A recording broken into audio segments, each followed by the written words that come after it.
Hello everybody, it's Elizabeth Harron here and I am delighted to be welcoming you to this webinar this evening or this morning, this afternoon, depending on where you are in the world. So you should be able to let me know where you are in the world with the chat box which is underneath this video. So if you can see that, fantastic, and you can drop a note into there and let me know where you are. So let me bring up some slides. I've got some things to share with you this evening on the topic of managing multiple projects. So let me do that.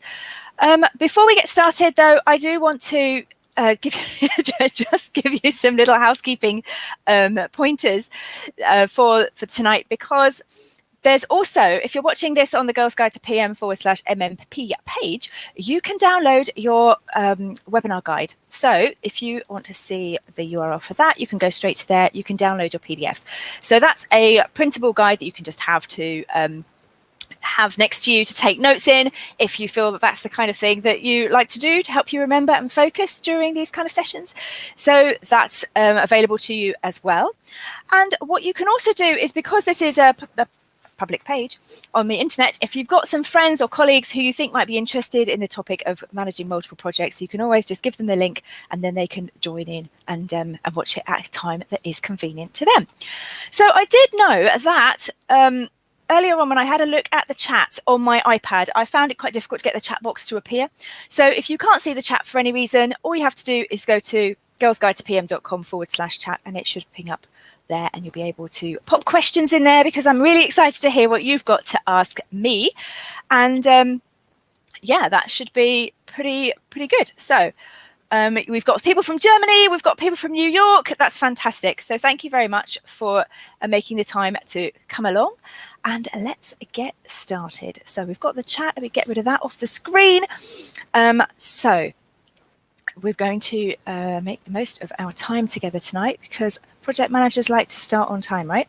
Because we're that kind of person, for the organized type of person.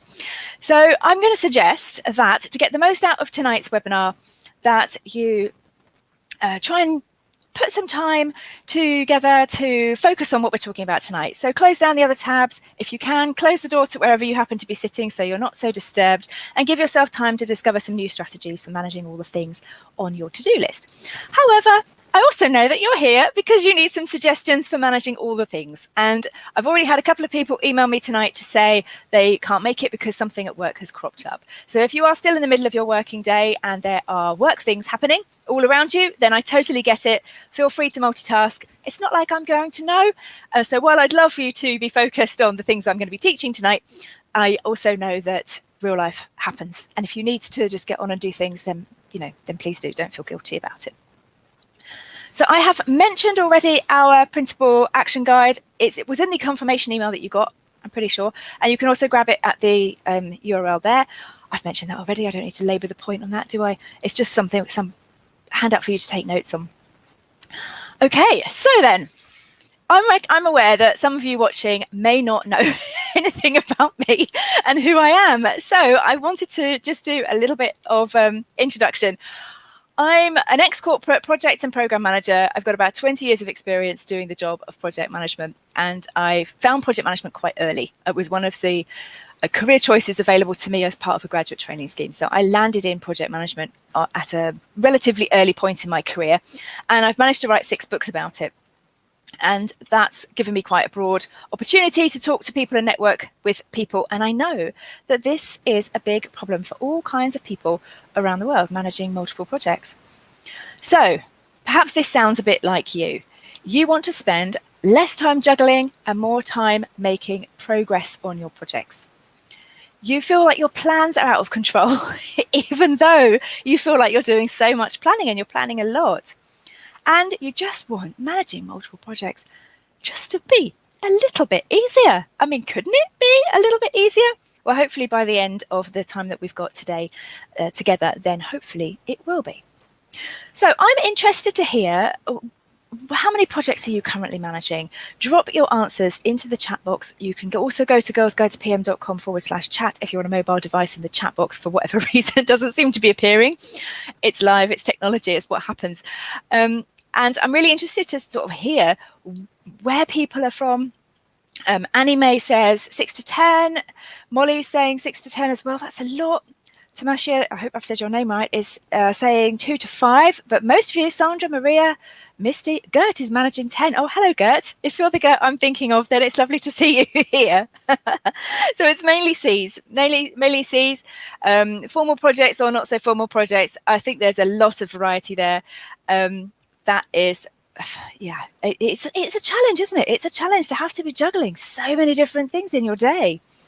So I did some research earlier in the year, and you might have seen this pie chart on my website already. I asked 220 project managers how many projects they ran, and the vast majority of project managers are managing between 2 and 10 projects. There is a lot of juggling of multiple things going on in the world because it's expected of us, and I'll come on to that in a minute later as well. So something else for you to type into the chat is what you particularly wanted to get out of today's session. I have my colleague with me today, Shannon, who is going to be capturing questions from the chat and making sure that we get time to answer as many as we can at the end. So by all means, put your goals in there, put your questions in there, and then hopefully we will make sure that we cover as much as we can so that you get as much value out of this time as you can do. Because I know many of you have emailed already with questions and points. But, I want this to be something that's quite interactive and that I'm answering the things that come up as we go.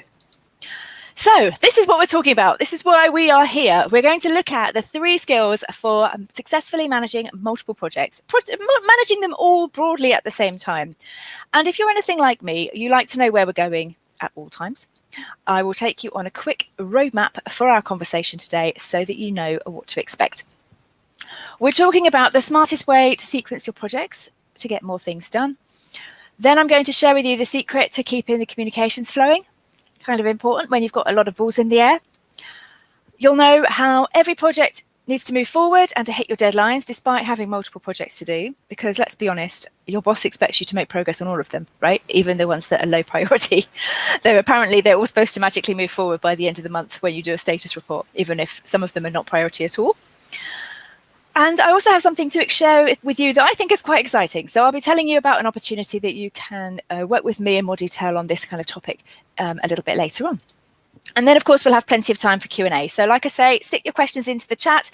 Shannon will pick them out. I'll have a look at them as well. And then as we get towards the end, we'll see if we can answer as many of those as we can. So if that sounds like the presentation you were expecting and you feel like you're in the right place, you can stick a yes in the chat box so that I know.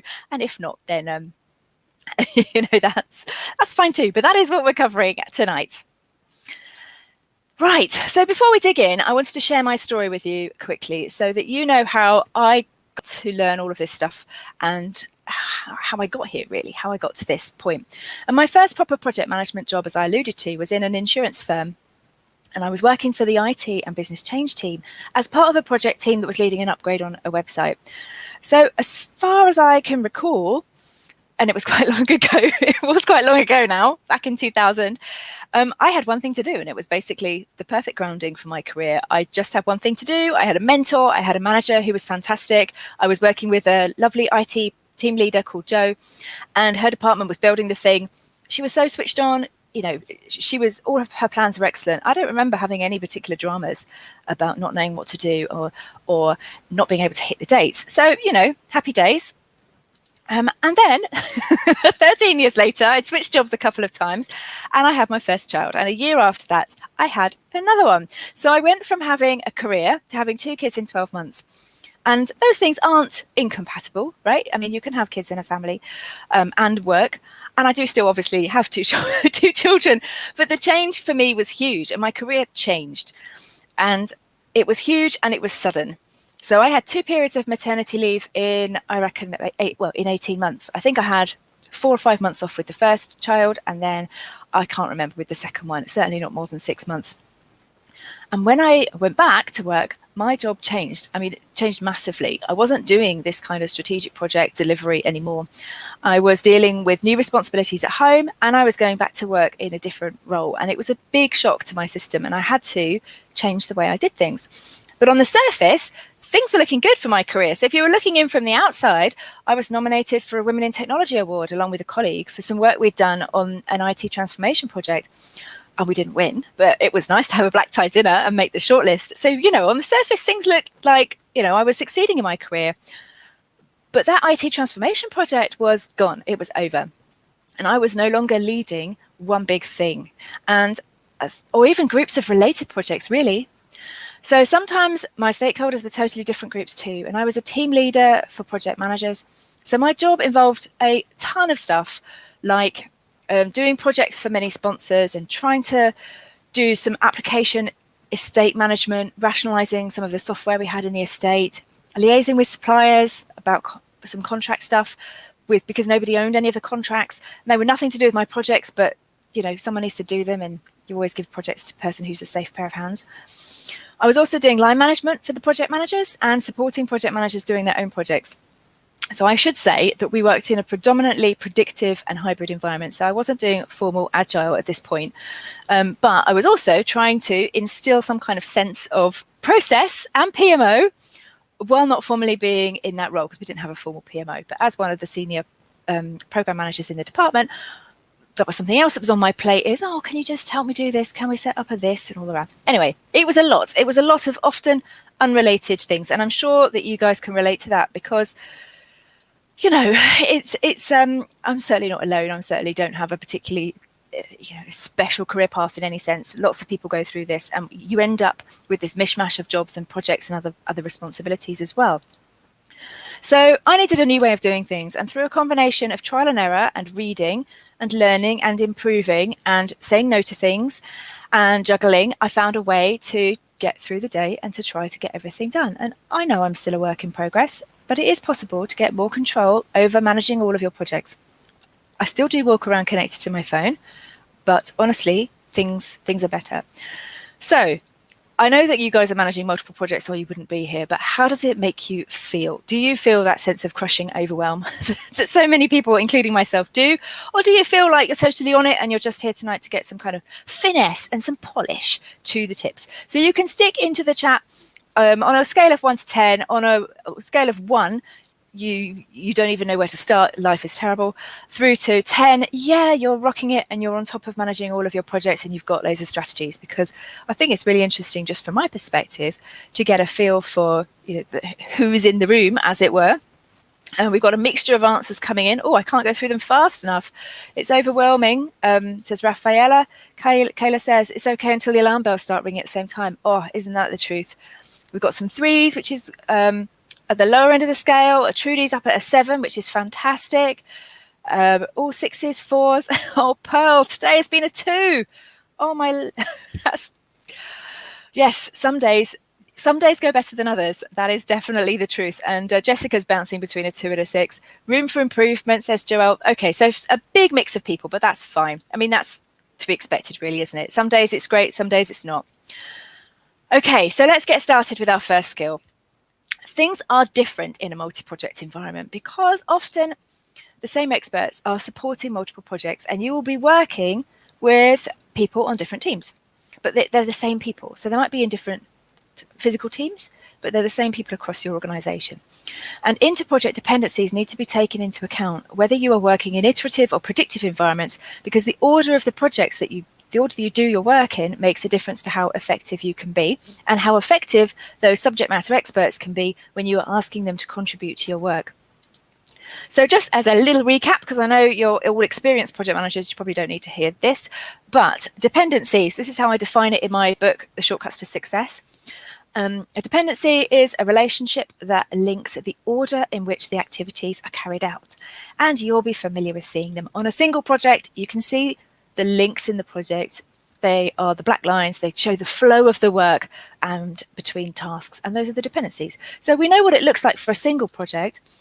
And you can do the same with actual big chunks of project. So how do your projects fit together? Especially take a chance to look at where your subject matter experts are working and how your projects are dependent on them being available. So to give you an example, here's how to do it, right? So consider the project interdependencies and find out where each of your projects relies on the other. So I've got 3 projects here, very basic life cycle. You can see initiate, plan, execute, blah, blah, blah. And the best way to sequence your projects is by looking at the dependencies between them. Because if you've got lots of things on your plate, you need to think critically about the best and most effective order to carry out the work to maximize the use of your time. So here's an example of that diagram filled in. Once project 1 is planned, project 2 can be initiated. And there's a resource, let's say, in project 1 who has to finish their work before they can be involved in the kickoff for project 3. So when you know this information, and it sounds really basic, but when you know it, you can make much smarter choices about how to schedule and order your work and the priority that your project should be done in to make the best use of your time and everyone else's time. Okay, so I hope you have your workbook handy. If you have joined us and you haven't seen that there is something that you can download, there's a big red button underneath the video, and there's the URL there on the screen as well, thegirlsguidetopm.com/MMP guide, and you can get your PDF. And this is in there. That's why I'm highlighting it right now. So if you've got it and you're taking notes, you'll want to note this down. Priorities change as projects move in and out of different phases, so you have to constantly reevaluate if you're working on the right thing. Those dependencies may well be okay as you write them down today, and then you'll check them again in a month's time and things have shifted quite substantially. So it's worth keeping them under constant review. But that's why this is not a one and done approach. You have to keep looking at it as you would do with risks, as you would do with any of the other things that you control and manage as a project manager. So your projects are moving through different phases and you constantly evaluate the priorities. Dependency management is one way to think about how you can prioritize your projects, and you'll take other things into account as well. Let me give you an example from my life. We were creating a bookings portal for insurers. So working in insurance, working on the other side of the coin, actually, working for a healthcare company who was being booked by insurers. Insurers were sending their healthcare clients, their healthcare providers, policyholders, to us for treatment. And so insurers wanted to be able to book their policyholders into a slot to see a doctor. So we had to create this portal that allowed them to do that on behalf of their policyholders. And creating that at our end, creating that booking functionality at our end, was reliant on the website being upgraded. So while the website upgrade was nothing to do with me and not my project at all, I had to make sure I was keeping a close eye on it because there was a dependency that it created for me, and I needed to make sure that that was manageable. So you're mapping out your dependencies and monitoring them carefully, but it's not just the projects that fall into your world, your sphere. You may well find that because of the subject matter experts and teams and customers that you work with, there are dependencies between your projects, I'm sure there are. But also there are dependencies between what you do and what the other project managers are doing. And in my Mastering Multiple Projects course, I give you a couple of templates that will help you do exactly that, to map out the dependencies. And then you can focus on looking at, within your sphere of influence, the dependencies between your projects, and also the dependencies that fall on other people's projects that you also need to be aware and alert with. So managing dependencies is important because it keeps all your projects moving forward in the most efficient way. And when you have great multi-project management skills, you can influence your environment and create a better context for success, such as changing the order of project components so that you are working most effectively. And you can see how you could do that whether you were working in an iterative environment or a predictive environment. All right, let me just have a quick check of the comments. Looks like we are good. Awesome. Okay, so let's move on to our second skill today. Right, the next skill is stakeholder engagement. I said we'd talk about 3, and this is our second one. Stakeholder engagement is different when you are managing multi-projects because in that multi-project environment, often the same experts will support multiple projects, as we've seen already, and you'll be working with similar people, the same people, but on different types of projects and needing their input to various different things. So you have to streamline how you communicate with those people, because otherwise they will get overwhelmed with too much communication, and that's when we get comms fatigue. You've got to look at it from their perspective and try and tailor the communications to best fit the people that you're trying to work with. So engagement, for me, this is the definition from the APM Body of Knowledge 7th edition, which I also use in my book for the APM on engaging stakeholders, which is the systematic identification, analysis, planning and implementation of actions designed to influence stakeholders. So the thing I want you to highlight, or the thing I want to highlight to you, is comms fatigue, because there's so much going on. I mean, you probably feel it yourself. Do you? You can let me know in the chat. you get to the end of the day and you think, how is it possible that I've got 150 emails? How am I that popular? What is going on? And then suddenly there's something that was at the top of your inbox and now it's 70 emails deep and you don't see it for another few days. And all the while the stuff is coming in. So people have this overwhelming amount of comms. And I think actually working virtually has made it slightly worse, because now we're doing more things in a very written way. We are using more collaboration tools. We're doing more things on Zoom webinars, Zoom meetings and virtual meetings, Microsoft Teams and stuff like that. So there is actually a lot more communication that we're doing through technology, which means there's even more electronic comms that we have to be on top of. So I think being alert to the impact that has on stakeholders is really important for our ability to be effective at managing multiple projects. So this is also something you can find in your workbook. So you can get that pen out again. It's hard for you too, okay, when there's too much going on, lots of projects that you're managing, because you have multiple bosses and teams. So there's more demands on your time. Your time to do engagement is spread much more thinly. So you have to be a lot more targeted and try to streamline as much as you can. And also, because when you've got 6, however many projects people were saying that they had, 6, 10, 3, 4, 5 projects on the go at any one time, you have a lot of stuff in your brain. And I know that 20 years ago when I started, my brain was a little bit more switched on than it is now. So it's hard to remember all this stuff. It really is. You need systems to help you remember it all.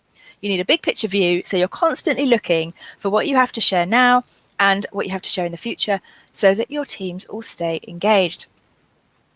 You need efficient processes as well, designed to remove the duplication, so that it's duplication of effort for you, so it's faster, but it's also so that it's duplication of receipt, if you see what I mean, for the stakeholders, so they're not getting comms fatigue or change fatigue with all of the different stuff that is being pushed their way. You don't want processes to be a waste of everybody's time or a source of you wasting your time. So what we're going for is an environment set up for success where you've got a streamlined approach to managing your comms. How do we do that? Well, one thing you can do is to create a consolidated communications plan. What I'd like you to think about is how can you combine your communications where possible to minimize your stakeholder overwhelm. So one of the processes we do on projects is communications management, and we have lots of different activities that we can do to communicate with people. And we want to look at ways of being able to maximize their time and also maximize our own time when we are creating the communications materials. So look at points where you can run your comms together. It makes it easier for them. And honestly, I'm all about making it easy for stakeholders to work with us, because you get far better engagement, far better buy-in, far better support for your project through that. And that's why inside the course, I give you a consolidated communications plan template, so you can start pulling all of this stuff together quite quickly. Now, I have another example for you from my own life, but let me have a quick drink of water first, just before I go into that. Excuse me. Medical secretaries. Now, when you work in hospitals, medical secretaries are the people who type up the medical reports and things that doctors have dictated.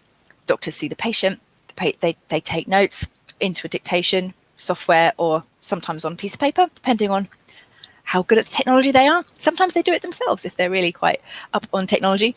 But in our environment, we had a mixture of different ways that the data was collected, and medical secretaries were the team that supported the doctors in preparing all of the paperwork and getting reports and everything sent out to patients. So my project and another project were needed to find out information on how many medical secretaries were in each of our hospitals, and we had 38 hospitals to talk to. We needed the info. I needed the info because my project was about to buy software licenses for each medical secretary. So any medical secretary who was about to use the new functionality we were building in SAP needed to have it licensed, and they had to have this piece of software, and we had to do a budget for how many we had to buy. So I think we were updating legal terms and conditions, if I remember rightly, and making sure that we had a decent budget that would help us work out how many of the teams needed the access to this material. Now, the challenge was that medical secretaries are sometimes employed by the hospital, so I'd be able to get that information from payroll, and sometimes employed by the doctor. So they are contract staff. So they may well come into the hospital every so often, but they don't work for us. They're not on our salary staff scheme. So I wouldn't have any access to knowing how many of those people we had. So we had to contact every hospital and say, how many medical secretaries are part of your community? How many people are going to need this new functionality in the software so that we can make sure we've got enough licenses? But honestly, if you work in a hospital, you do not want to be bothered by questions like how many staff do you have? I mean, how bad is that? That's a really rubbish question to be asking senior administrators in a hospital. So you want to minimize the amount of drudgery that you give to the people who are actually doing the work of saving lives and treating people. So they're busy enough without having to respond to that information. So what we did is, because I knew that another project also needed the information, and I can't remember why she needed it now, but she'd already got it. She'd got it 3 months before I did. And I decided that rather than ask the hospitals for the same information again, I could just use what was already created. And I know when I say it out loud, it sounds really basic, but it's about being connected and joining up your networks so that you understand what other people are doing, so you don't have to do the work twice. And also other people are not bothered by your request and getting that communication fatigue of having to answer the same thing again. So we pulled our resources. She got the data. I then used it for the business case. Now, there is an argument that says if the data was 3 months out of date, how accurate was it for the business case? And we took a judgment call that said, by the time we've actually built the software, we could be another 3 months down the line. So honestly, it's not that difficult. It's going to change. But for the purposes of budgeting, for the purposes of project approval, we could go with those numbers and we didn't have to be 100% accurate at that point. So luckily, you know, when you work in a head office and you've got all your people around you, all your colleagues around you, you can hear and you chat to people about what they're working on. And she wasn't a project manager, but I knew that, well, she wasn't in my project management team, but she was in a different department, but I knew of her and what she was doing, and we were able to work together on that to save some time. I can see a couple of questions come in, but I'm just going to hold that thought, Sheila, and I'll come to you at the end. Right. So engaging stakeholders is important because it builds those trusted working relationships. And again, as I say these things out loud, it feels very straightforward and simplistic, but this is the fundamental basis of being able to operate in a matrix environment where the team does not work for you. You have to have trusted working relationships. You build credibility, and you are more likely to be told about things that affect your project, and you can build a bank of relationship points in case you need to cash them in when things go wrong, as they frequently do sometimes. So satisfied stakeholders make good allies in tough times. And it's really important to think about ways you can make their lives easy. And again, it's all about working with your wider network, the other project managers and people who are around you, to see what you can do to streamline your communications. When you've got the skills, when you've nailed that one for engagement, and you can work more effectively with other people to manage the requests coming in and manage requests going out, you can keep engagement high on the project, because they're not like, oh, just another email from Elizabeth, oh, what a drag. They are engaged in a way that means that they know that you're only going to contact them if it's important, and you're going to be precise and to the point, and you're probably going to ask them about 2 or 3 things at the same time, and that's fine because it's efficient for them as well. And ultimately, what you're looking for is better project results. All right, that leads me nicely on to the third skill that we will be looking at today, which is time management. Now, time management is a whole topic in itself, and there's, you know, I could talk on that for a long time, and I'm not going to, because I know we've only got a limited time together today. So the thing I'm honing in on right now is prioritization. You have to prioritize across all of your projects so that you can keep everything moving forward. This is in your workbook. The multitasking is bad. I mean, you've heard this before, right? Multitasking is bad. And yet we're expected to do it because people give you multiple projects and you have to juggle. So you have to make decisions about how to spend your time. And at the beginning of this webinar, I said, it's okay if you have me on in the background and you want to check your emails. I'm not going to know. So, you know, I understand that multitasking happens and you're trying to juggle multiple things. But it's generally perceived that the less multitasking we do, the better it is for productivity. However, the one thing that kills your prioritization is procrastination. And if you can't prioritize stuff, you you procrastinate, right? So in the Mastering Multiple Projects course, we talk about the 3 productivity killers, and this is the one I want to touch on now, which is procrastination. And I have something that might help you get over any procrastination that has snuck into your to-do list. I want to give you this quick exercise to do after the webinar, before we get on to talking about prioritization at the next level up. So what I'm going to suggest that you do when we finished here, or if it's late for you, then tomorrow, review your to-do list and look at what has been stuck on there for more than 2 weeks. I think 2 weeks is a good period of time, but you can choose any period that you feel suits you. And what I want you to look for is the difference between things that are being done and things that are not being done. And how is your list changing over time? Pay attention to what is moving off the list and what is not moving off the list. And you're looking for those common threads. So I want you to flag every task that is not done. These symbols are in your workbook if you want to take them away. A flag, something with an exclamation mark if it's too big, question mark if you don't know how to do it, a down arrow if it's something that just hasn't happened because it's not priority. And that L shape makes it look like a clock face in my mind anyway. You can imagine it kind of looks like a clock. And that means it needs some focused time, which you haven't yet had, to be able to get there and sit down and do the work. And that is what hasn't yet been done. So I can't show you my actual projects to-do list because, and I do keep it on paper because I'm that kind of person, because it's confidential.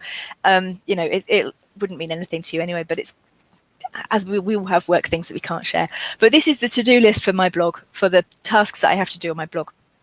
So I did this exercise and I found these are the tasks that I need to book time for, because otherwise they just won't get done.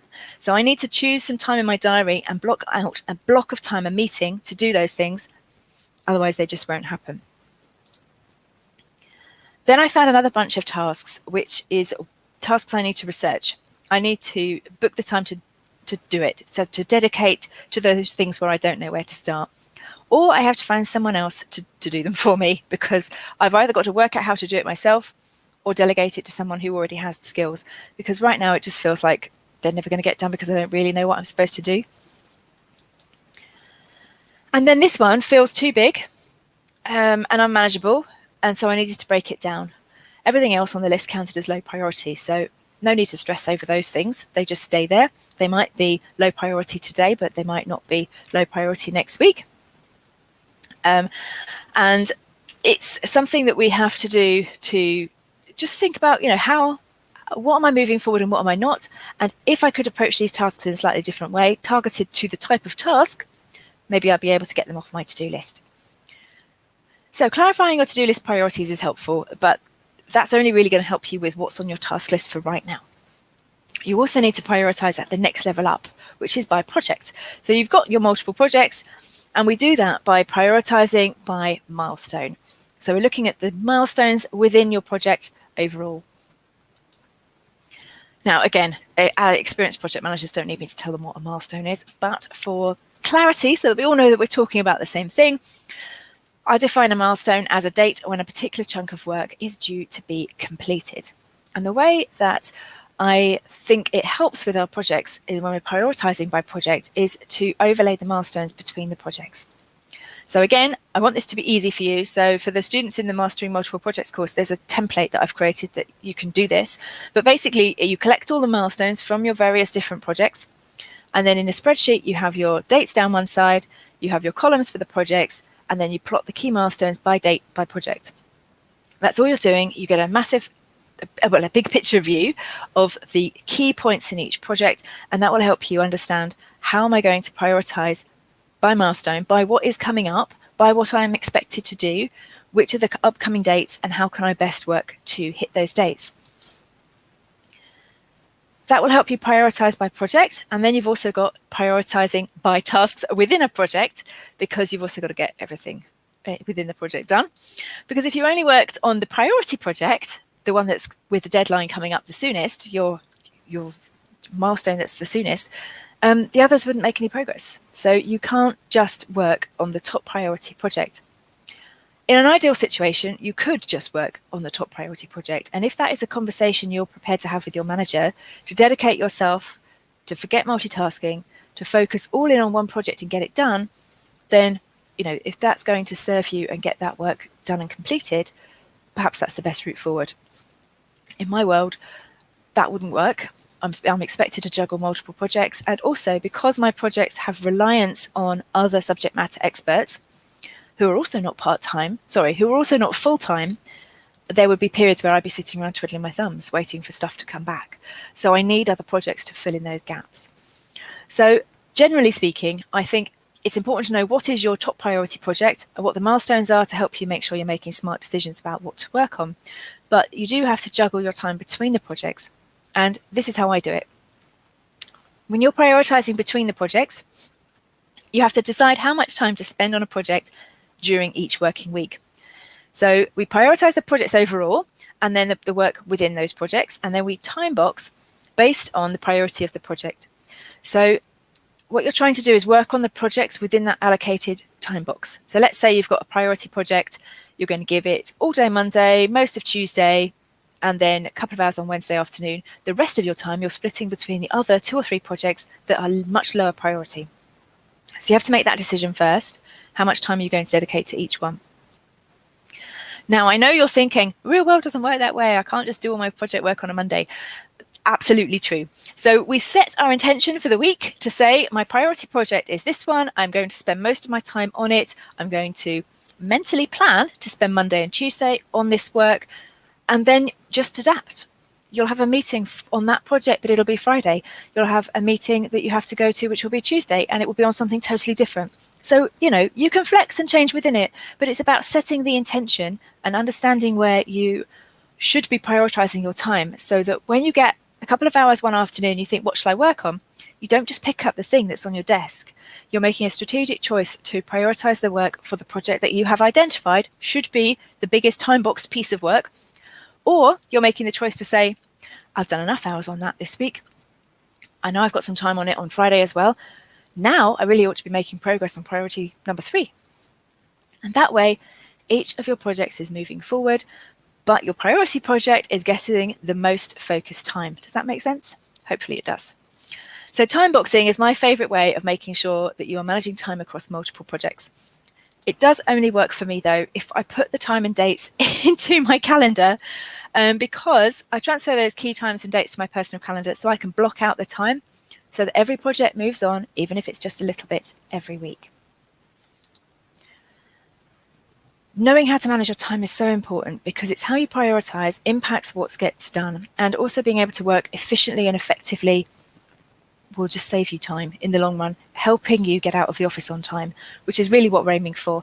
It's fine juggling all this work, but you still have to have a life. So you don't want juggling multiple projects to mean working long hours. The smarter we can work, the better it is for us all. I think it's so important that we set that example and go home on time. It's a great example to set for your team, even if you're virtual and they see that you're out of the office or your little green light on your collaboration tool is off. It's better for your mental health. And I know that there's always busy points on a project, but I think we have to move away from this concept of project manager as hero. And when you've got good time management skills and you can juggle all your projects effectively, you're managing your own time much better and you stop feeling overwhelmed, because that is what we really want, to manage our time and just not feel overwhelmed. So there's loads of questions in there, which is fantastic, and I will come on to that. I know that Shannon has been collating them all, and we have a very long document of questions that I will get to. So where are we now? Let me just recap what we've covered tonight before we move into our question time. So let's recap where we've been. I've talked about managing multiple projects I've given some tips, but there's so much we could talk about. Anyway, it's so exciting. Being able to manage multiple projects helps you in so many different ways, because you can influence your environment, you can create a context for success, you can collaborate more effectively with people, you can work more effectively and efficiently with others, you can manage incoming requests from all the people who are asking you all the things and keep their engagement high, and you can manage your own time better so you're feeling less overwhelmed. And that is just the start of it. That is just the ones that we had time to talk about today. So my takeaways for this conversation that we've had is to think about the inter-project dependencies. think about your cross-project communications and how you can streamline those. Work with some other project managers or team leaders. I know some people on the call might be executive assistants, so think about the other EAs and PAs in the organisation and how you could use them to support and manage your projects by consolidating your work together. And think about how you are spending your time to make sure each of your projects gets some focus based on relative priority. Okay, so that is enough for now. I want to get to the questions, and I do know that there is so much more that we could talk about, and we could go deeply into each of those topics, but unfortunately tonight we don't have time to do that. But I just wanted to remind you why you logged in today. So hopefully you are here because you want to spend less time juggling your projects and more time making your progress. And it might have been because you feel that you spend a lot of time planning, and yet you feel that your project schedules are still out of control, even though you're doing that a lot. And you just feel that it should be easier to manage your projects. And if you've got multiple projects, it should be easier to get things done. So it can be easier. So let me tell you about an opportunity to break out of the overwhelm with a bit of a step-by-step system that can help you do that. So all the things I've shared today, I hope you've seen, have been grounded in my real life experience and the things that I've learned over the ways. And I don't have any special skills. My career has been all right, but I haven't had any special advantages or any secret tools or access to a whole load of expensive resources and tools either. I do most of my stuff on spreadsheets and templates, and I have processes and an approach that I've tried and tested, and it works. And that means if I can do it, then you can do it too. So hopefully I'm going to tell you about an opportunity to build those skills and get confident managing the multiple projects step by step and still leave the office on time, which is, as you've heard me mentioned, as we've been talking tonight, the Mastering Multiple Projects course, which you've heard me mention as we've been going through this session.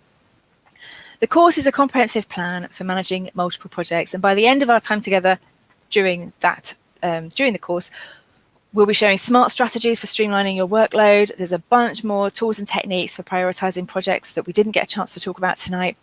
There's some extra tools about getting things done, productivity, efficiency, working with teams, and hopefully you will leave thinking that you can control the overwhelm. And there's lots of stuff in there that I can share with you to help to do that. So there's 5 whole training modules with video and audio about the different steps of managing multiple projects and getting control. We're all about not controlling it to the nth degree, but being able to feel like we have control over the workload instead of just feeling like we're running around like headless chickens all the time. There's 15 templates designed for multi-project environments and a ton of checklists, cheat sheets and other resources, and a couple of bonuses around managing in a PMO environment, and also a really great 8-step plan. It's quite a brief plan, but it is exactly what you need to do step by step to get yourself out of the overwhelm. And we also have the option of group coaching calls. So I can see from the questions that there are some really specific situations that people find themselves in, and to get some extra support about how do you dive into those situations to create a more collaborative team, or how to deal with some of the particular challenges that you're finding in your own particular work environment, we can do that in a group coaching call. So that is one option as well. And also within that VIP option, as well as having 5 hours where we'll get together on a call to talk through various different scenarios as a group. You can access me through email and through Voxer. And Voxer, if you haven't come across Voxer, it's a walkie-talkie app. So basically you can leave me voicemails at any point and I can record you a quick message back, either an email or either a text, or I can leave you a voicemail back. Or we can do it on email, the old-fashioned way, that's fine too. But you've got access to me for 5 weeks so that you can ping me questions about the situations you find yourself in to get some more personalised support. So I'm putting some other projects on hold so that I can give VIP students access and the support that they need over the 5 weeks of the course to make sure I'm there for everybody who opts in for that. There's also a Google folder. So I talked about templates, but they're all in Google Drive. So you can just go and download the whole folder all in one go. All the course audio files, all the slide decks, templates, handouts. It's all really easy. Okay, so we start off the 5 steps. I'll give you the broad picture so you know what we're doing if you're interested in joining the course. The 5 steps, we start off by creating a personal portfolio for your work. We talk about prioritization techniques and ordering work within that. Then we talk about merging project schedules and combining schedules, dependency management, how to review progress and talk about progress, grouping, task level planning, and also, making sure that you've got your high level schedule so you can see the big picture of when everything is happening. The third module is all around stakeholders. So we talk about a model for prioritizing stakeholders, managing expectations, strategies for resource allocation, communications fits into there. So all that stuff about meetings fits into that module. And then we talk about managing your own time, techniques for maintaining focus, and all the day-to-day management and prioritization stuff that you need to do to feel efficient, right? Because that's what we want. So then at the end, we talk about streamlining your processes and setting up your environment for success with some example processes and templates that you can use for that. There's some extra tips for PMO teams. So or people who are acting in a PMO role like I was, and the story I told you at the beginning about the work I had to do when I came back from maternity leave, we didn't have a PMO, and yet I was still the PMO person. So if that you find yourself in that role, then the PMO bonus will be helpful for you. So you're probably wondering, if you're ready to learn about smart strategies for multi-project management, you're probably wondering how much it costs. So I will tell you, there are the two options that I mentioned. There's the self-study option with all the training materials. That's $97. And the VIP option, I think, is fantastic value. It comes with the 5 group coaching calls and also 5 weeks of email and Voxer support. So you can get hold of me that way. And that's the perfect option if you feel like you need some accountability to go through the training materials, or if you have any particular challenges that you already know about that you feel it would be useful to talk about on a call, or that you want to ping me an email about and get some targeted support on. Or you just know that you would learn better if you had to show up to various different timed calls, and you'd have the accountability of a group to chat through what's happening in your world and what's going on to help you do to help you take action, really. Or actually, if you just want to claim some more PDUs. So that's another option, because I know people will be looking for training courses for PDUs as well. So there's the URL you can see on the screen. And also there's some buttons on the page below, so you can have a click of those too if you want to find out more and join me inside there. If you do that, actually, this is what will happen. When you click to pay, you'll end up on this page, and then you can look out for an email with your login details. And if you accidentally click on the wrong option and you decide that you want to switch from the group coaching option to the self-study, you can see there's a little box at the bottom. There's a little link at the bottom, so you can easily switch between. And then you can log in to our student website, and that's what you'll see. All the video training, everything is there as soon as you log in, and you can work through all the different modules. All right, that's enough about that. So questions. I wanted to allow some time for questions. I hope we've got enough time, and I also know that we have lots of questions, which is fantastic. It is so amazing. Thank you so much for challenging me with all these different questions. So let me find our document of questions. That Shannon's been pulling them out so that I can make sure that we've got that we've captured them all. Okay, let me pull up the we don't need slides anymore, do we? Right. Okay, questions. Where am I going to start? I can tell you now that with 2 pages worth of questions, we may not get time to go through them all, but I will try. There's a question here for Alex. Alex says, how do we plan ahead without sacrificing and being aware of what's going on in the moment? So how do we make sure that we are taking decisions about the future without sacrificing our attention on what's happening right now, if I've got that right?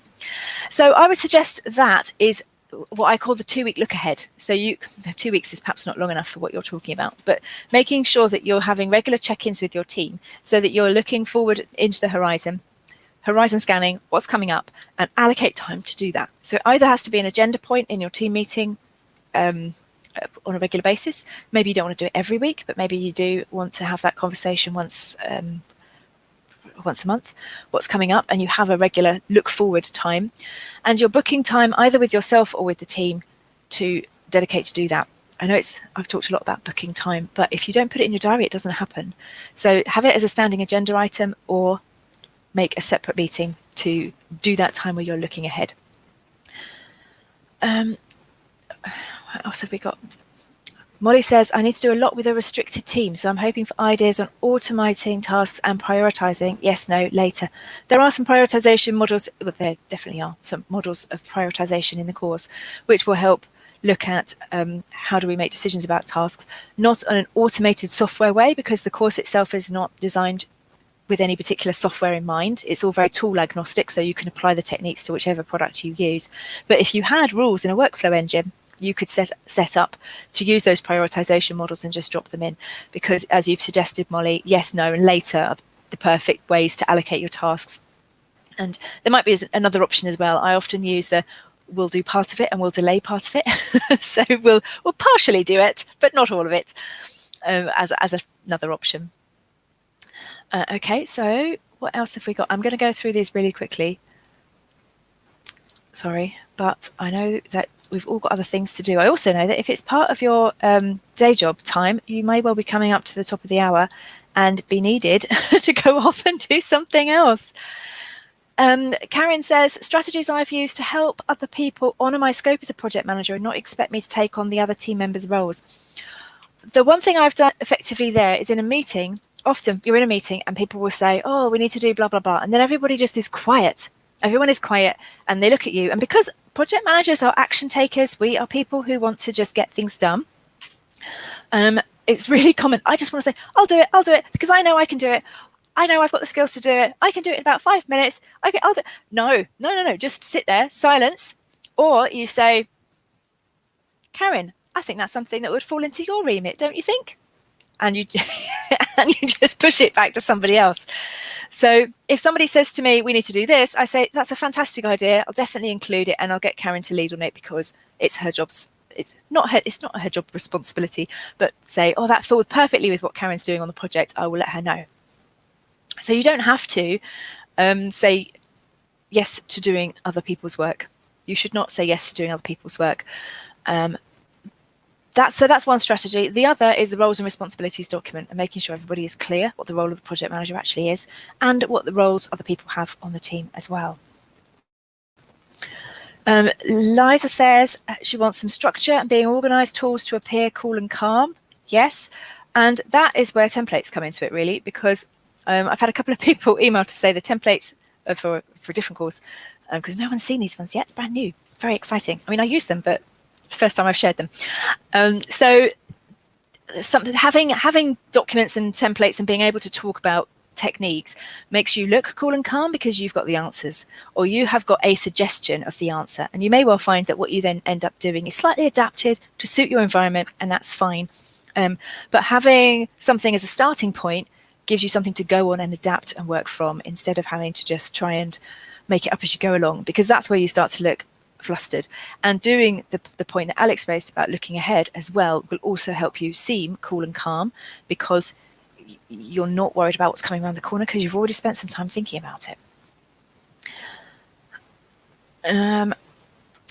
Sheila says, can you be a project manager and only manage projects, but not people who are working with you to deliver the project? The people are not your direct reports and your line manager does not want you to manage people. Yes, absolutely. Most project managers do not manage the teams that they work with. I have done both. On a big project, I had the teams working directly for me as my direct reports, which I quite enjoyed. I mean, I didn't enjoy the line management aspect of being a project manager. That was having to do holiday forms and sickness and grievances and all that drama was not my thing. But I enjoyed the structure and the focus that having the project team work for me made when we were working on something. But most of my career has been as a project manager, leading projects where people do not work for me. And yes, so that is absolutely the norm to have to work within a matrix structure. Maria says, do I talk about these things in a kickoff meeting and agree ways of working with the team? Tell them about the comms from you and between themselves should be. Yes, we do. We do have kickoff meetings, and part of that is setting expectations about how the team needs to work together and what tools we're going to use to communicate, what the ground rules are for communicating. Also depends on how long you've been in the job and how long you have worked with those people, because on the projects that I've tended to do in the last 5 years, say, the people I've worked with, because I was in the company for a long time, I knew them well. We didn't have to have those ground rules because we already implicitly had them because we'd worked together for a long time before. So that's something to think about as well, is do you actually need to have those conversations? If it's a brand new team or you're brand new in post, you absolutely do. Talk about how you're going to manage communications, what they want to hear from you, how are you going to get in touch with them, how are they going to get in touch with you, and set expectations about how the whole thing is going to manage. Those things may well change. You may well find that your expectations change over time, or that people start working in a different way, and that's better than what you thought, or worse, and you have to bring people back in line with the expectations that you'd set at the beginning. But that's part of the parcel of managing a team, isn't it? They're all human. They're all going to act in a human way, and that might mean doing what you want them to do or not doing what you want them to do. So we start with the best intentions, and then we go from there. Rafaela says, any suggestions for a free tool that can help map milestones? Yes, within the course I do have a couple of free tools that I suggest. So there are tools out there. There's 300 plus different project management solutions, but mapping milestones across multiple projects, you can either do it really basic in Excel, or you can use a software tool to help you map out and create roadmaps for your projects.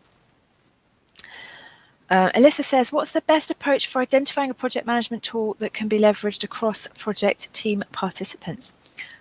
It's almost as if I had seeded that question, Alyssa, because in the course there's a guide of how do you select software. But the biggest thing, and I was talking to a mentoring client about this week, the biggest thing to think about is don't start with the tool, start with what you want the tool to do. So start with the problem. What is it that you want the tool to fix for you? Why do you need a tool? What is it that you want the solution to do, and what are your requirements? And then you match the tool to the requirements. Because too often I see people saying, what tool do you all use? What tool shall I use in my business? And the fact that I use Plutio, I use ITM Platform, I use Microsoft Project, I use Slack, and they're all great. I use Monday.com. They're all fine for a certain purpose, but they work for me and my teams in my virtual environment, and they may not work for you. So the most important thing is to start with the why. What do we want our tool to do? How are we going to use it? What sort of reports do we need? What sort of dashboards do we need to create for the senior executives? How are we going to get a portfolio view of multiple projects? Because Microsoft Project out of the box will not do that for you. So if you're looking at multiple projects, you need different kind of things. So the best approach is to sit down and work out what problem you're trying to solve. Asha, I think that's probably answered your question as well, which is, what management tools do I use? So I listed a couple of tools that I've got there too. Tammy, if you're using Excel, how do I engage the resources to update their tasks, or do you do it for them? Some of your plans have several hundred tasks. I don't let other people update my tasks. So I send them an extract to give me their updates, or we talk about it, but I keep the task list myself. If I have several hundred tasks and it's I don't use project scheduling in Excel. I create an actual project schedule in Microsoft Project or ITM Platform or some other tool. So I would use a project schedule and I would update that. But the actual action log, the task list of stuff that drops out of the meeting minutes and the conversations that we have, that I do keep in Excel. And I then filter it on the person's name, and I will send them an extract of what they need to do, of what's important to them. And then I will take that information back and I will make the updates myself, or I'll copy and paste if they've done it neatly. But if I am not able to, sometimes they'll just write, one of my project managers used to write huge paragraphs for the weekly report. I'm like, no, it's supposed to be bullet points. So I do like to edit, and I do have to read it because I want to know where they are. So it's actually not that time consuming. And I do feel that staying on top of tasks is one of my priority jobs, to make sure that I've got an understanding of who's doing what and where the roadblocks are. If you want people to update the task list directly, then Excel is not the best tool. Google Sheets is better, because then everybody can be accessing the same file and you don't get the conflicts. Mirona says, do I think this could be applied to construction project management? It feels like the IT environment is very different. The IT is very different. Yes, it is. To construction. And I think with the construction project management, a lot of the stuff around making sure that you've got visibility of the bigger picture and where things are being built is important. So the dependency management, juggling your projects and stakeholder engagement is all very relevant, regardless of what kind of project you are doing. But I think you're right in the case of construction projects, specifically if you're building. On the build project, I mean, I have never led a building project, but I have worked with and on construction projects when we've been building new hospitals. And my role has always been a very small part of a much bigger initiative, because construction is obviously led by somebody who has a specialist construction background, and that is not my background. But a lot of the skills I see them using around making sure that the risks are managed, cross-project risk, all that kind of stuff is still very relevant. A lot of it is transferable skills. I just wanted to say thank you to Mitzi and Marissa for joining me in the course. So welcome, and I'll be in touch with some more information about that for you guys. Let's take a couple more questions just before we draw it to a close today. Sylvia says, how do you track multiple to-dos for multiple projects and not lose track of the tasks in progress? Is there a better tool than simply creating a to-do list? This has a lot to do with how you prefer to receive information. For me, a to-do list is fine. I am not a visual person. I like lists. I like crossing things off lists. I like being able to filter and sort and order by date and all that kind of stuff that lists give me the chance to do. However, I work with people who are not list people, who are Kanban board visual people, and so I need to adapt my communication style to best suit them. So it's about finding a tool and a way of working that works best for you, and do not be constrained by the fact that, you know, there's me saying, here's a photo of my to-do list and highlight this.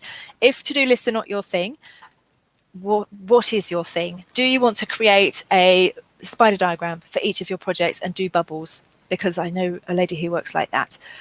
Do you want to have a whiteboard with it all on? So I have a whiteboard. I also have a whiteboard over there. They've got lists on, but you know, maybe you could break your whiteboard into like a Kanban style board and have sticky notes. Whatever is going to be most effective for you, and all the, you know, whether it's a whiteboard or a notebook, you can transfer all of that to the virtual environment with virtual tools to do virtual whiteboarding, virtual task lists, virtual Kanban board, virtual everything these days. So I would say you need a task management tool that works in the same way that your brain thinks, and it's got to be your brain, because the rest of the project team, they are not as important as you when it comes to managing tasks. So you need to be able to see the information and extract the information to share with them, but it needs to think the way that you think. So if to-do lists don't do it for you, then, you know, don't do a to-do list. Okay, have we got time for one more? Have we got time? Do you want me to stay on and do some more questions? Oh, a question. Someone says, I don't have time to do a course. Yeah, yes, that is the challenge, isn't it? Finding the time to invest in professional development, because if you can carve out some time to learn new skills, you will have more time in the future, but it is very difficult. So when I had to learn new things, and what did I do? I mean, I used to take myself out of the office. I would buy myself a special lunch at my coffee shop, and I would sit there and work on my stuff, the stuff I wanted to learn. So I would sit there and read things. I would go through the journal articles. I would just try and upgrade my skills in my lunch break. You are allowed to have a lunch break. So I know going down the coffee shop and buying yourself a special lunch is not as convenient these days as it used to be. But you could still carve out time in the week to get yourself a break in the day, allocate yourself 45 minutes for professional development, and try to find some time to look after yourself and your skills. And, you know, no one begrudges you having a lunch break. And to be honest, you shouldn't have to do work on your lunch break, and studying and learning new stuff and doing courses is work, really. So you could think about finishing your work, wrapping up at 4 o'clock on a Friday, and then maybe spending Friday afternoon going through some YouTube videos about how to use your project management tools more effectively, or taking my course. Okay, next question. Alex says, I'm an admin studying to become a PM for professionalization and to help me manage my everyday work. How do you find the time to plan this stuff out when you're moving from project to project? Well, there's two things there, isn't there? There's finding the time because you are working in an inefficient and ineffective way, and you could be a bit more streamlined, which I'm not saying is the case with you, but it's possible. There's a time management and prioritization and being productive type aspect to it. And then there's also the I am just generally trying to do too much in my day, either because you've said yes to too many things, because you say you're studying, which is a lot of work. If you're studying to become a project manager with a certified course, that's a lot of things to learn and to get through the exam. And then you've also got the fact that your boss is probably layering more and more stuff on you. So there is only so far that you can go with being able to be streamlining your work, streamline processes, checklists, and all that kind of stuff. You can win back in the week a ton of time. But if your manager is giving you work that is, routinely 70, 80 hours of work a week, you cannot do that. You cannot just say, oh, I'll just use a new tool and magically I will be out of the office at 5 o'clock every night. There's a different type of conversation you have to have with that about pushing back on prioritizing the workload and having conversations that are not that easy sometimes with managers about what your workload actually is. Alex, that didn't actually answer your question, did it? I feel so passionately about people who have bad managers and haven't yet found a way to engage them and talk about their workload. So that's why one of the things we do first in the course is look at workload. What is it that you're actually doing? But to be a little bit more targeted, Alex, with your question, you're an admin studying to become project manager, and how do you find the time to plan all this stuff out when you're moving from project to project? The thing is, if it's important to you, you make the time. You decide not to do something else.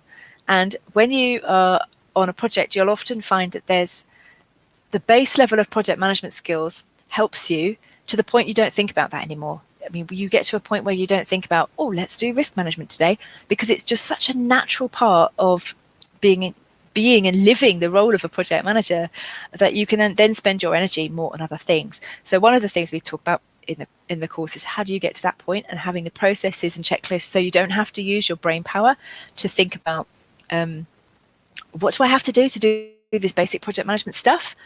If I can't do it intuitively, I want to have a standard operating process that tells me what to do. So then I can use my brain power to be planning the next phase of the project, or to be looking at what's coming up, or to be studying something else so that I can get my certification. So it is a bit of a juggle, and it is possible, but it's also about setting boundaries and deciding what's important. And is it important that I watch Netflix The Crown box set back to back? Is that a good use of my time, or should I be studying? There's not there is a time and place for Netflix, but that's often setting boundaries about what you will do and what you will not do, both in your personal life and in your work life. And in your work life, you can set boundaries around, I'm not going to be distracted by that person who just yaps about how busy they are, but actually never gets on and does any work. I'm just going to say, I'm sorry, I can't chat right now. I'm in the middle of something, and close down the chat box. Okay, so Jim says, how do I train the rest of the world not to bother me during my lunch break or after hours? Well, you don't answer your emails. I put my out of office on. I don't. I also block out my diary so it looks obvious that I'm not there. In fact, one of my jobs I had to block out my time for eating every day. I had to hold an hour in the middle of the day between 12 and 1 on every working day, because otherwise I would just be booked into meetings, and I would be in meetings back to back. So I was saying, that's not happening. I need to eat. And also to read emails and catch up on stuff and do all the other things that you have to do. So I blocked out my time so I couldn't be put into any other meetings. I think it's about setting boundaries and expectations and managing expectations of people. And I've worked with people who send emails at 3 o'clock in the morning. They don't expect to reply. Some of them, not all the time. Some people do reply, and that's their choice if they happen to be up and working at that time. But you don't have to jump. Unless someone is dying, or there is, the world is falling apart, there is a crisis, everything is... That's actually not true either. Often other people's crises are not your crisis. But I think it's about being true to yourself. If you don't want to reply, don't reply and see what happens. Would it cause them a massive problem? Or would they just be frustrated for 24 hours? I often ask myself, will it matter in 3 days? And if it doesn't, then I will make perhaps a different choice than to jump straight away. And it has taken me years to not jump. I mean, oh my goodness, I remember working, I had severe tonsillitis. I was in a meeting, and I didn't know I had tonsillitis at the time, but I had a sore throat, right? And my throat got so bad that at the end of the meeting, they asked me if I could take an action and write something down, and I could not speak. And I was just and then I had to just go. I just had to leave. And I thought, how? And then they got to I went to the doctor and she said I had the worst case of tonsillitis that she'd ever seen, and my tonsils had all been eaten away. I was like, great, yay. Why did I work myself into that position? Why didn't I just say, I'm sorry, I have to leave this meeting now because I'm not feeling very well? Why did I think I was so important that I had to sit there and make myself even more ill and not value my health more than being in a meeting? I mean, goodness. Yes. Anyway, so some of the things that I've done, which have been to impress other people, I suppose, or to make it look like I'm indispensable, or because I felt like I couldn't say no.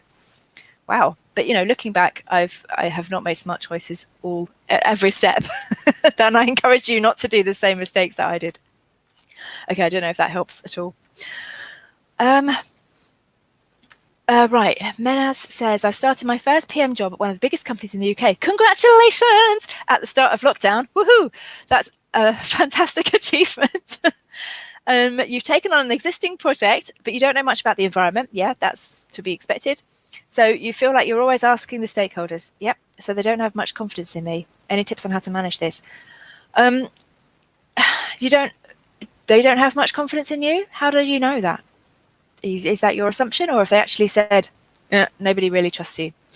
And part of that is then perhaps how you're asking the questions and say, look, you're still new, you're still learning about the environment. It's a big company, there's a lot to take in, and there's a lot of stakeholders to get to know. So make sure that your own sphere of influence, you are doing the best job you possibly can. So where you can manage things, do it the best way and show what expertise you bring. You got the job for a reason. You were recruited for a particular reason, so go ahead and do that. Excel, do the things that you were hired to do, because I know you can do it and they know you can do it. And then if you do need extra support, you can say, in my last job I would have approached it like this, but do you think that's an approach that would work here?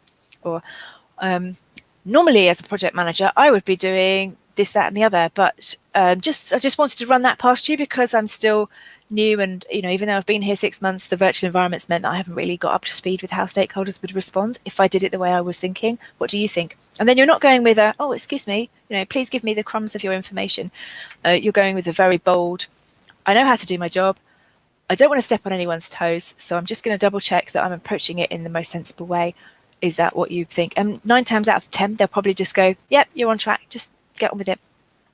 The other thing that might help is to have one-to-ones with your manager and to find a mentor if you haven't already got that set up. If you're in a big company, they may well have a mentoring scheme that you can tap into. And also, I'm interested to know where you think they haven't got much confidence in me has come from, because if you can pinpoint where that has come from, you can then start to address it with some targeted stakeholder engagement for the particular person who started to talk about you in that way. Stakeholder engagement is another whole training course we could do. Well, we have done. It's a stakeholder masterclass. I think I'll probably teach that in September. Okay, so John says, how would a project manager deal with being overwhelmed or underperforming on project? If a project is not adhering to the schedule, how do you get it back on track? Okay, it's 2 questions, isn't it? How would a project manager deal with being overwhelmed or underperforming on projects? The first thing to do is be honest with yourself. Am I overwhelmed and underperforming because I can't do this job, because I do not have the skills and they are asking me to do something that I've never done before? In which case, that's a different type of conversation to have with yourself than the fact that you are just capable but need a bit more structure and need a bit more organization and an environment that will help you achieve your best work. I mean, I've had to deal with some underperforming project managers in the past, not very often, because normally most of the people I've worked with have been fantastic. And the conversations can be quite difficult, but I think also there's an element of imposter syndrome creeps in, which is why there's an imposter syndrome bonus in the course, because often we think we're not doing a great job, but we're judging ourselves very harshly against criteria that other people don't use. So if you feel you're underperforming, you may not actually be underperforming. So unless you've been specifically told that your project is, that you personally are not doing a good job, in which case your manager should also be telling you, and this is what we want to see different, this is how we're going to support you get there, then that's something different. If you just think you're underperforming, that could just be imposter syndrome. Dealing with being overwhelmed, there's the 8-step plan for getting out of overwhelm in the the course. And your other question here is, if a project is not adhering to the schedule, how do you get it back on track? So actually, I'll teach a scheduling workshop about that, but I'll give you a sneaky preview into that. It depends why it's gone off schedule. So there's going to be various different ways that you'll approach it, depending on what issues that the project is facing and whether that issue is over, so the issue has gone and you can get back on track, or whether the issue persists. So you will then have to rebaseline, but take into account the fact that you will be slower in your delivery. So the first thing to do is to work out why it's happening, and are we going to still have this problem going forward? And then we look at how do we get it back on track. We rebaseline so that we have a new track to go on. Or if you have to get it back on track and deliver by the date, you're looking at reducing scope or quality, or adding more resources so that you can get things done faster. Well, there you go. Just like that. I know it's easy to say, it's much, much harder to put into practice. Okay, I feel like we've been going a little bit over time now. So I just wanted to say how much I appreciated everybody coming on to the webinar. I hope that you've taken away some useful tips and tricks from what we've managed to talk about tonight. And yeah, thank you very much. So I can see there's comments. I will, if I haven't managed to get back to your specific question, then I will do my best to catch up with people. If you want to email me, then that's fine too. And if you have any questions about the course, please do email me. I will help you make a decision about whether it's something that is a good choice for you at this point or not, because it's in your interest that if you want to take part in it, that it's actually going to be useful for you. So I'm happy to answer any questions about that as well. Okay, so that is where we are going to draw it to a close tonight. I'm going to capture all of these fantastic questions, and I'm sure I'll come back to them at future times. So thank you very much for your fantastic questions and your participation this evening. I hope you've managed to take something away from that, and I really appreciate your time. And I will see you soon on my next videos. Okay, take care. Thank you. Bye.